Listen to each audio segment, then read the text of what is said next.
Hello बच्चों,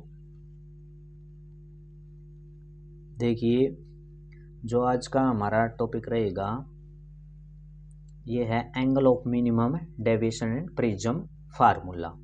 ठीक है, इससे पहले हमने जो टॉपिक किया था वो हमने जैसे रिफ्रैक्शन थ्रू ए प्रिज्म किया था, उसमें calculation of angle of deviation हमने किया है। ठीक है, अब उसी जो प्रिज्म से रिफ्रैक्शन पढ़ रहे थे उसी से रिलेटेड है ये हमारा टॉपिक। ठीक है, इसमें है angle of minimum deviation and prism formula हमने पढ़ना है। ठीक है, इसमें क्या बताया है, prism are designed in such a way that deviation should be minimum. ठीक है, जो प्रिज्म है उसको इस प्रकार से डिजाइन किया गया है, इस प्रकार से डिजाइन किया गया है जिसमें आपका डेविएशन क्या है, मिनिमम हो। ठीक है, डेविएशन क्या होना चाहिए, मिनिमम। तो सबसे पहले तो हम मिनिमम डेविएशन की कंडीशन पढ़ेंगे इसमें। ठीक है, और फिर हम क्या है इसमें प्रिज्म फार्मूला भी पढ़ेंगे। तो इसमें सबसे पहले तो मिनिमम डेविएशन के लिए कंडीशन पढ़ते हैं। ठीक है, हमने पीछे इसको कर लिया। देखो जो हमारा डेविएशन है, डेविएशन का एक रिलेशन हमारा ये आया था I1 प्लस I2 माइनस ए। ठीक है, क्या आया था ये, जस्ट देखो मैं आपको दिखा देता हूँ। पीछे ये आया हुआ, देखो ये निकाला था ना I1 प्लस I2 माइनस ए, ये एंगल ऑफ डेविएशन जो निकाला था। ठीक है, ये आपका जो फिगर है ये रहेगी इधर वाली, ये देखो ये जो डेल्टा था ना एंगल ऑफ डेविएशन, तो आपने ये निकाला था इसका। ठीक है, अब हमने करना क्या है, इसकी कंडीशन मिनिमम होने की कंडीशन करनी कि हमारा डेविएशन एंगल क्या रहे, मिनिमम रहे। ठीक है, तो डेल्टा हमारा क्या है, यहाँ पर देखो डेल्टा हमारा है I1 प्लस I2 माइनस ए, ये आया हुआ है। अब देखो मैं इसको क्या करता हूँ, यहाँ आप समझो। देखो I1 इसका रूट ऐसे करके और स्क्वायर कर दिया, तो ये इसको ऐसे लिख दिया मैंने, लिख सकते हैं ना। देखो ये जैसे रूट से स्क्वायर से ये कटेगा तो आपका यही तो रहेगा, सेम रह जाएगा, I1 सेम रहेगा। प्लस इसमें क्या आपका I2, ये भी आपका क्या है, देखो इधर रूट है, ये इसका रूट है, ये क्या आपका स्क्वायर है। इस प्रकार से ये आपका रूट है और ये आपका क्या है, यहाँ स्क्वायर है। ठीक है, इसको ऐसे लिख दिया माइनस ए, ये कर दिया हमने इतना। इसको इस प्रकार से लिख सकते हैं, इसको ऐसे, और ये माइनस ए आपका कर दिया। अब इसमें प्लस क्या है, ये इसमें हो जाएगा 2, ये हमने ये ऐड कर दिया। देखो ये टर्म ऐड कर दी और यही क्या कर दी, सब्ट्रैक्ट कर दी। सेम टर्म ऐड कर दी, सेम सब्ट्रैक्ट कर दी। ठीक है, अब इसमें देखो ये जैसे ये है इसका स्क्वायर प्लस इसका स्क्वायर माइनस 2, ये टर्म और ये टर्म, ये एक आइडेंटिटी बन गई, ए माइनस बी वाली नहीं बन गई आपकी। ठीक है, तो ये ए माइनस बी, यानी कि इसको इसको और इनको, इन तीनों से हमने ये आइडेंटिटी बना दी। ठीक है, इसको ओपन करोगे तो आपका ये और ये टर्म आ जाएगी जब इसको ओपन करोगे। ठीक है, तो इन इससे इससे और इससे हमने ये आइडेंटिटी बना दी।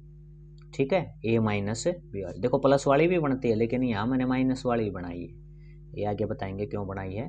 तो ये माइनस वाली आइडेंटिटी ऐसे कर दिया, इससे इससे और इससे हमने ये लिख दिया। चाहे इसको ओपन करके देख लो आप, यही 3 टर्म आएंगी आपकी। ठीक है, बाकी ये बची हुई 2 माइनस ए और प्लस 2, ये आपकी ये बच जाएगी। क्लियर हुआ। अब आगे क्या करते हैं, for delta to be minimum, delta आपका क्या रहे, ये डेविएशन एंगल मिनिमम रहे, यही कंडीशन तो कर रहे हैं हम। उसके लिए क्या, देखो ये टर्म आपकी मिनिमम हो तो ये पिछली ये पूरी टर्म आपकी क्या होनी, मतलब 0 होनी चाहिए, तभी तो ये आपकी मिनिमम रहेगी डेल्टा।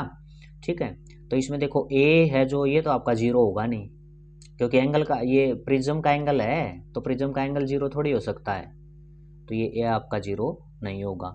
ये टर्म भी आपकी 0 नहीं हो, कैसे 0 नहीं होगी, मान लिया इसमें से दोनों में से एक को 0 होना पड़ेगा, तब ये पूरी टर्म क्या होगी, 0 है ना। तो ये मान लिया I1 0 हो गया, तो आप ये समझ सकते हैं कि भाई इंसिडेंट एंगल है, जब इंसिडेंट एंगल ही 0 हो गया तो फिर आपका रिफ्रैक्शन कहाँ कैसे होगा। ठीक है ना, तो ये प्रिज्म वाला देखो जो ये आपका बता रखा है I1 और I2, जो ये आपका 0 इस प्रकार से हो जाएगा तो रिफ्रैक्शन नहीं होगा ना। रिफ्रैक्शन कैसे होगा, वो तो नॉर्मल ही हो जाएगा, नॉर्मल के अलोंग ही रे आएगी, और आपको पता है जो नॉर्मल के अलोंग आती है वो आपकी डेविएट होती है नहीं, कहीं भी डेविएट नहीं होगी तो आपका रिफ्रैक्शन नहीं होगा। तो मेरे कहने का क्या मतलब है, यहाँ पर इस चीज़ को समझो कि ये तो आपका जीरो होगा नहीं, एंगल प्रिज्म का है, इसमें आप एक को जीरो होना पड़ेगा, वो जो पॉसिबल है नहीं, इंसिडेंट एंगल जीरो इस प्रकार से हो जाए यहाँ। ठीक है, तो फिर आपका ये बचा, इसको फिर ये डेल्टा को मिनिमम होने के लिए इसको आपको ये जीरो रखना होगा इस टर्म को। ठीक है, तो इसको हमने देखो जीरो रख दिया, ये आपका इसका दोनों तरफ ये मान लिया अंडर रूट करेंगे इसका पूरे इसका, तो जीरो का अंडर जीरो होता है, तो स्क्वायर कट जाएगा यहाँ से। ठीक है, ये माइनस के इधर मैं किसको इसको ले गया तो ये क्या हो जाएगा आपकी, ये प्लस का हो जाएगा, रूट से ये रूट दोनों से कैंसिल हो जाएगा, I1 I2 के बराबर आ जाएगा। यहाँ I1 किसके इक्वल आ जाएगा, I2 के इक्वल आ जाएगा। ठीक है, और इसको हमने कह दिया I1 I2 के इक्वल आ गया ये, इसको हमने अब दोनों इक्वल हैं तो एक ही नाम दे दिया यानी I कह दिया। इसी प्रकार से फिर आपका फिर तो जैसे R1 R2 R के बराबर हो जाएगा, क्योंकि यहाँ पर देखो ना ये आपका I1 I2 ये बाहर वाले दोनों एंगल आपके बराबर हो गए, तो अंदर वाले ये R1 R2 ये बताए थे मैंने, रिफ्रैक्शन वाले भी फिर बराबर होंगे। I1 I2 के बराबर है तो R1 किसके बराबर हो जाएगा आपका, R2 के ये हो जाएगा, इक्वल हो जाएगा। ठीक है, तो I1 I2 के इक्वल ये I है, R1 R2 के R, ये आपकी कंडीशन है मिनिमम, किसकी कंडीशन फॉर है, मिनिमम डेविएशन के लिए ये कंडीशन है। ठीक है, एक तो ये हमने कंडीशन बता दिया। अब थोड़ा सा इसमें आगे देख लेते हैं क्या बताया इसमें। देखो हमें पता है ये हम पीछे कर चुके हैं, R1 R2 है A के बराबर, हम इसको कर चुके हैं। ये A आपका फिर ये R1 R के इक्वल है, यहाँ से R2 ये भी R के इक्वल है, ये R कितना हो जाएगा 2R, यहाँ से मैं R निकालूंगा तो A/2, R निकालूंगा तो क्या आ जाएगा A/2 आ जाएगा ये। ठीक है, सिमिलरली इसी प्रकार से क्या करेंगे, जो आपका डेल्टा था देखो I1 plus I2 minus A, इसके इक्वल आपने निकाला था पीछे। अब मिनिमम के लिए वही कंडीशन है, डेल्टा मिनिमम होगा तो I1 I के इक्वल करेंगे, I2 I के इक्वल, ये माइनस है A हो जाएगा। डेल्टा ये आपका मिनिमम I और I ये आपका क्या हो जाएगा 2I, I into I plus I क्या हो जाएगा 2I माइनस A, ये हो जाएगा आपका डेल्टा M।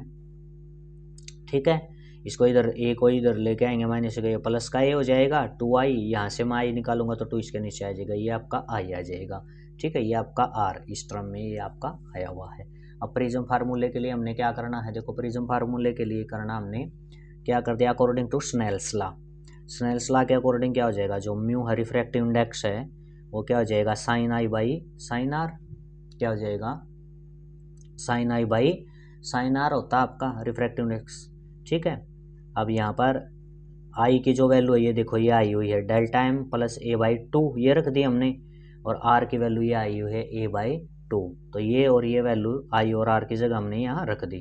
ठीक है, तो ये जो बच्चों ये आया ना म्यू इक्वल टू साइन ये और ये जो आपकी टर्म आ गई, इसी को हम बोलते हैं प्रिज्म फार्मूला। यही आपका क्या रहेगा बच्चों, प्रिज्म फार्मूला रहेगा। ठीक है, इसको अपने ध्यान से कर लेना, ये ध्यान में रखना। ठीक है, जब भी आपने प्रिज्म फार्मूला करना पड़ेगा ना एग्जाम में, तो ये कंप्लीट आपने क्या करना पड़ेगा, इसको कंप्लीट ये करना पड़ेगा, ये कंडीशन भी बतानी पड़ेगी। ठीक है ना, ये कंडीशन बताओगे तो भी तो आपकी यहाँ I की ये वैल्यू और R की ये इस प्रकार की वैल्यू आएंगी ये दोनों। ठीक है, तभी तो आप यहाँ रखोगे इसके अंदर। ठीक है, ओके, हुआ क्लियर ये आपको। ठीक है, इसको अच्छे से कर लेना। Okay, thank you.